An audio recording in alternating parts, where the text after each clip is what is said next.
বৃষ্টি হওয়ার কারণে কৃষকের মুখে হাসি ফুটেছে। এখানে আমন ধানের চারা বসাইতে পারতেছে। আমি এখন বর্তমানে দাঁড়িয়ে আছি পাবনা ষাটমোহর চলন বিলে। এখানে যে আমন ধানের চারা বসানি হলো, এই যে দেখতেছেন যথেষ্ট পরিমাণ আমন ধানের চারা বসাইছে। এটা হলো আমার কামরুল ভাই, প্রান্তিক কৃষক কামরুল ভাই এখানে আমন ধানের চারা বসাইছে। কিংবা উনি নিজের জমিনেও লাগাবে ধান, এবং উনি অন্যদেরকে কাছে বিক্রি করবে এই আমন ধানের চারা, অন্যদেরকেও দিয়ে দিবে। কারণ উনি কৃষি তত্ত্ব অনুযায়ী এখানে চারা বসায়। আমার প্রান্তিক কৃষক কামরুল ভাই এখানে যথেষ্ট পরিমাণ আমন ধানের চারা বসাইছে। দেখতেছেন এখানে আমন ধানের চারা উনি নিজেও চাষাবাদ করবে এবং অন্যদের কাছেও আমন ধানের চারা বিক্রি করবে। কামরুল ভাই সব সময় উনি কৃষি তথ্য অনুযায়ী উনি আমন ধানের চারা বসায়, বাছাই করা ধান থেকে চারাগুলা বসায় এবং নিজে জমিনে চাষাবাদ করে, নিজেও লাগায় এবং অন্যদের কাছেও বিক্রি করে। বিভিন্ন দূর দূরান্তের লোকজন চলে আসে ওনার থেকে আমন ধানের চারা সংগ্রহ করার জন্য। এই জমিনে গতকাল চারা বসানি হয়েছে। আজকে এখানে দেখতেছেন এগুলা শিকড় ধরে গেছে, কিংবা ধানের চারাগুলা আস্তে আস্তে বেড়ে উঠতেছে। এই যে এখানে যে যথেষ্ট পরিমাণ চারা উনি বসাইছে। আরেকজন কৃষক আমার এখানে আসতেছে, উনিও কৃষি কাজের সাথে জড়িত। এখানে দেখতেছেন চলন বিলে যে খালি জমিনগুলা, এগুলাতে কিন্তু ইরি বড় ধান চাষাবাদ করা হয়েছে। এখন বর্তমান জমিনগুলা খালি। ধানের চারাগুলা যখন বড় হবে তখনই তারা এখানে ধানের চাষাবাদ করবে। দেখতেছেন এখানে দুই সাইডে যে চারা বসাইছে আমার কামরুল ভাই। অবশ্যই আপনারা উনার এই থেকে আপনারা চারা নিতে পারবেন। এটা হলো পাবনা ষাটমোহর চরপাড়া ফজল বটতলা। আসসালামু আলাইকুম। ওয়ালাইকুম আসসালাম।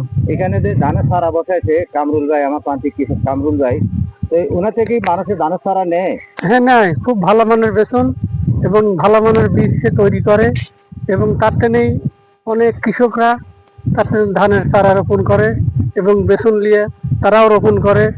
এবং কয়েকদিন তো এখানে পানি ছিল না, কিংবা বাড়ি থেকে মোটর যুগে হ্যাঁ, মোটর দিয়ে পানি দিয়ে পাকি দিয়ে তারপরে গিয়ে ধানের এখন চারা রোপণ করা হয়েছে। আবার এখানে বৃষ্টি কিছু হ্যাঁ, হয়েছে, কিছু হয়েছে। আল্লাহর রহমত। হয়তো কোথাও পানি মানুষ বাঁচতেছে, আর কোথাও পানির সংকটের কারণে চাষাবাদ করতে পারতেছে না। হ্যাঁ, আমাদের এইদিকে বর্তমান পানি নাই। তো আমাদের এই চারা যখন বড় হবে, মোটামুটি 20-22 দিন পরেই আমরা ধান আবার পাখি দিয়ে আবার ধান লাগানো শুরু করব। এবং আচ্ছা, মনে করেন এখানে যে এই জমিনগুলা শুকনা, অনেকে তো এই যে সোনালী পাট দেখতেছেন, সোনালী পাট নিয়ে হয়তো মনে হয় কৃষক বিপাকে আছে না? বিপাকে আমাদের পানির একটু সংকট, এবং ঝড় হয়ে পাটটা মনে করেন পড়িয়ে গেছে, পড়িয়ে যায় পাট আপনার পাট মনে করেন দেরি লাগতেছে। জোন মনে করেন যে বিঘে ভুই মনে করেন 5,000 টাকা লাগছে, এখন মনে করেন 10,000 টাকা লাগতেছে।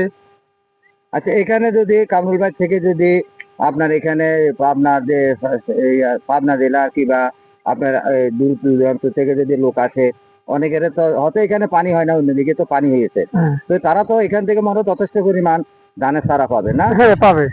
অনেক চারা দেওয়া হয়, তারা আসলেই পাবে। জি। আচ্ছা, আপনাকে অসংখ্য ধন্যবাদ। আপনার কথা শুনে অনেক ভালো লাগলো। 12 তারিখ থেকে মনে হয় বৃষ্টি হচ্ছে এখানে, না? বৃষ্টি হচ্ছে, এই ফিটে ফোটা বৃষ্টি হচ্ছে। এখন তো মনে করেন রোদ্র উদ্যান, বৃষ্টি নাই, কিংবা বৃষ্টির আবার পূর্বাভাস দিয়ে যাচ্ছে আবহাওয়াবিদেরা। তাহলে আমার কামরুল ভাই যথেষ্ট পরিমাণ বাছাই করা ধানের বেচন বসায় কিংবা চারাগুলা বিক্রি করে, ঠিক না? হ্যাঁ, ঠিক। আপনাকে খুব ভালো মানের ধন্যবাদ। বাছাই করা ধানের বেচন হইলে সেই বেচনে যে চারা বসাবে সেখানে আর গোটা থাকবে না, সেখানে বিভিন্ন রকমের মিশাল ধান থাকবে না।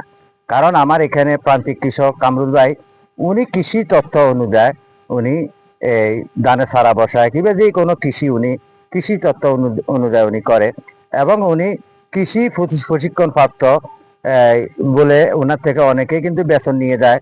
উনি শত শত কেজি ধানের বেতন মানুষকে দিয়ে থাকে। তাই আপনারাও এইভাবে কৃষিকাজ করুন, আমরা যেন এই নতুন বাংলাকে যেন একটা স্মার্ট কৃষিতে পরিণত করতে পারি। তাহলে আমাদের যেখানে খালি পরিত্যক্ত জায়গা আছে সেখানে আমরা চাষাবাদ করব। সকলকে ইউটিউব চ্যানেল, ফেসবুক পেজের পক্ষ থেকে আন্তরিক ভালোবাসা, প্রাণ ঢালা অভিনন্দন জানিয়ে এখানে বিদায় নিচ্ছি। আসসালামু আলাইকুম।